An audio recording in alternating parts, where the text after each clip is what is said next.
We wrestling fans are a very reactionary bunch, but that's totally fine. Wrestling is a very reactionary industry. It does mean sometimes we just say things in the moment. When we do calm down and we consider the pros and cons, it's like, well, actually that wouldn't be that bad. This stretches to people coming back to the WWE as well, so that's right, my buddies. Let's run through 10 superstars who could return to WWE, and while you may go, no, actually, it's probably going to work out for the best. Number 10, the Hardys. Now, I actually think more people would be pumped for this one than the opposite, but I do understand where the conversation comes from. Because, of course, the last time there was some jumping ship when it came to Matt and Jeff, Jeff very sadly got into some personal issues, and that just clouded the comeback.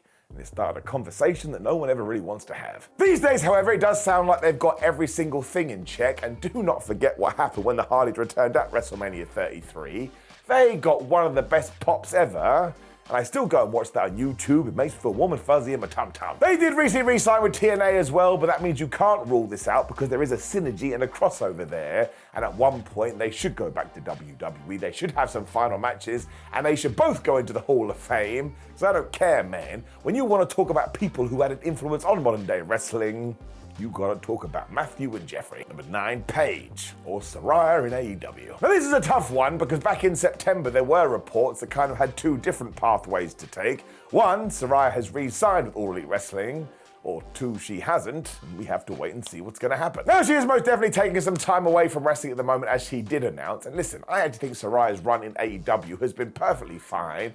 I mean, at one point this person was told she's never gonna wrestle again, so the fact that she's able to go, that's all that matters to me. Never forget what she did do in WWE either, though, where she was just breaking records all over the place. So let's say we did get to the Royal Rumble, and number 17 hit, and you got the buzzer, and out walked Paige. I don't care, man. You can say whatever you want about her. That place would go nuts. I mean, the last time we did see her, she was the SmackDown GM, which wasn't the perfect fit.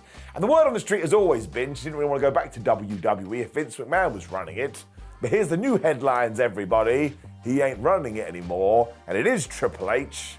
Well, I don't think this one is all that far-fetched. Number 8, Charlotte Flair. So by the time you see this video, Charlotte Flair may have returned to the WWE, because early in 2024, she suffered a horrendous knee injury. I mean, you wouldn't wish that on your worst enemy. Now, the reason Charlotte does cause so much controversy is because, one, she's Ric Flair's daughter, but also, two, WWE has always got behind her, and her win-loss record is like win, win, win, win, title, win, win, title. It just means every time she does return, people go, oh man, she's gonna get in the way of everything.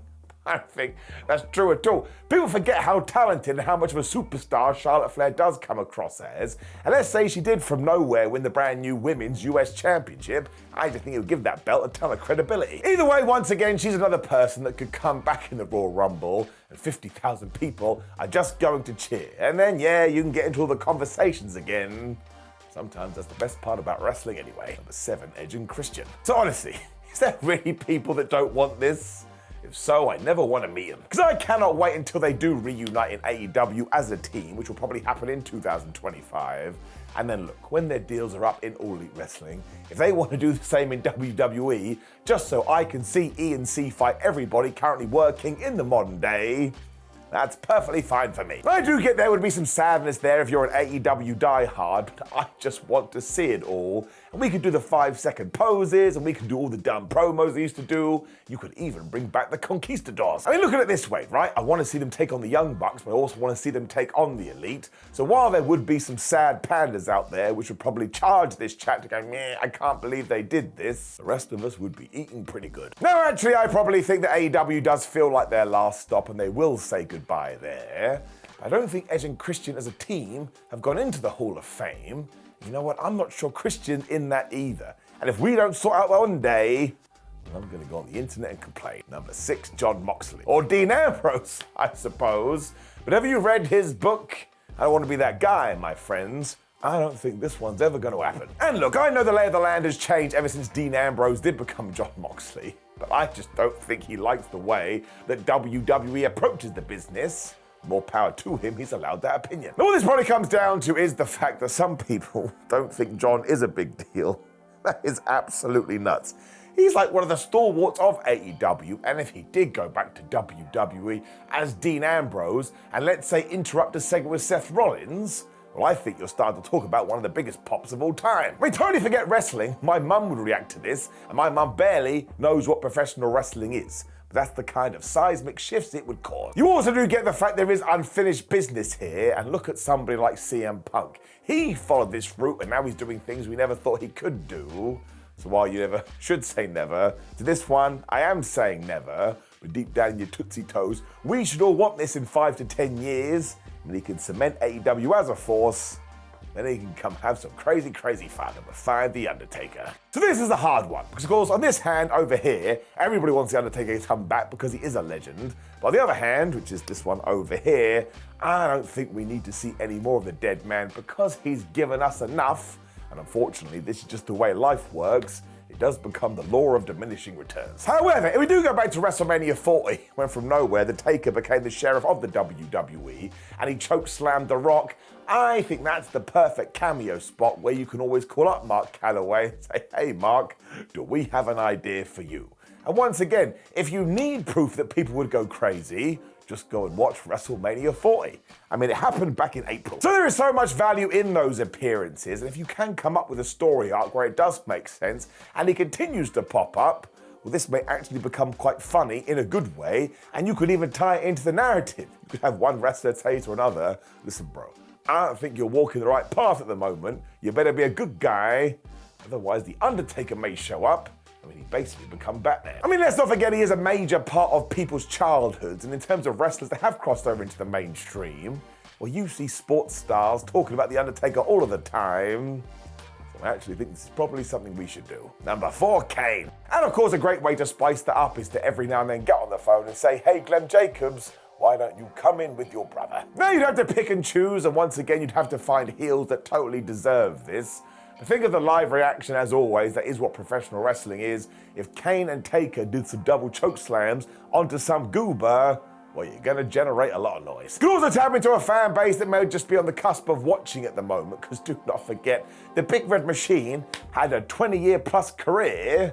There's always gonna be some people that used to watch more back in the day and will tune in to see him one last time. So yes, if you did keep these guys as a unit and you didn't overdo it, there's certainly a way there to prolong their careers. Number 3, Goldberg. I mean, talk about a guy that divides opinion. And I'll be honest with you, I'm actually on the side of the fence where I'm like, absolutely bring Bill back for one last match. I mean, he shouldn't win, but let me have a good time. I just think used right, this could be totally great. I mean, we could find a bunch of enhancement talent. Goldberg could run through them before, sure, he takes on somebody like a Gunther, and Gunther does whip his ass in 3 minutes. Goldberg says goodbye forever. Then Gunther could walk around going, oh, hey there, I'm the guy that retired Goldberg. Definitely shouldn't do this. Even the people that are totally anti to Goldberg coming back, of course, would pop when he did first show his face. And listen, in 2025, we're going to get evidence of this, because Billy Boy is coming back. Braun Breaker could also be the person in this spot, and I just think you can use the power of Goldberg. At the same time, we can walk down nostalgia lane. I think sometimes people forget the impact Goldberg did have on the business. I also don't think that's very fair. Number 2, Shane McMahon. Because every time it happens, he does get a massive reaction. Because you always get this idea that nobody wants to see Shane McMahon, and then there's a tease that he may be in AEW and everybody wants to talk about it. And yeah, go back to 2016, go back to 2019, go back to 2024, whatever the hell it was. Every time Shane McMahon shows his face, you just get a bunch of cheers. Now, of course, the last time we saw him in WWE, as of me talking, was at WrestleMania 39, where he pulled his quad. While he doesn't need my sympathy, I do feel quite sorry for him, so I'm going to use that term again. I do think there's a little bit of unfinished business here. If nothing else, if you go back to that Vince McMahon documentary, the one positive you could pull from it is that Shane McMahon seems like a very nice person. And it's nice when good things happen to good people, so if WWE and he can make amends, well, just bring him back and see what happens. Number 1, Chris Jericho. So you will have instantly disagreed with me, but I would bet my hair on it. Because I totally get it. There is a section of the audience that watches AEW, and they think it's time for Chris Jericho to go away for a while, just because absence makes the heart grow fonder. Given his standing in the industry, though, and his legacy, and the fact he is an all-timer, if he did pop up in a Raw Rumble, or he just randomly came back on a Raw, you would have 20,000 people plus absolutely losing their minds. And do not forget as well that his run in AEW would increase this. And while I wouldn't compare it to a Cody Rhodes situation, I still think it would be massively huge, because not only do you get the "oh my gosh, Chris Jericho has left AEW" reaction, but you also get "oh my gosh, Y2J is back in WWE." You'd also have to imagine that Chris would probably get his Hall of Fame induction and one last match at WrestleMania. And done right, what we've seen in 2024, you could get a Sting moment. So I suppose it comes down to a change of scenery, which we all do need once in a while. But if Chris Jericho never ever goes back to WWE, I will eat my hat. Look, I'm looking for a hat right now, and I don't have one for eat. If that isn't proof, well, I don't know what is.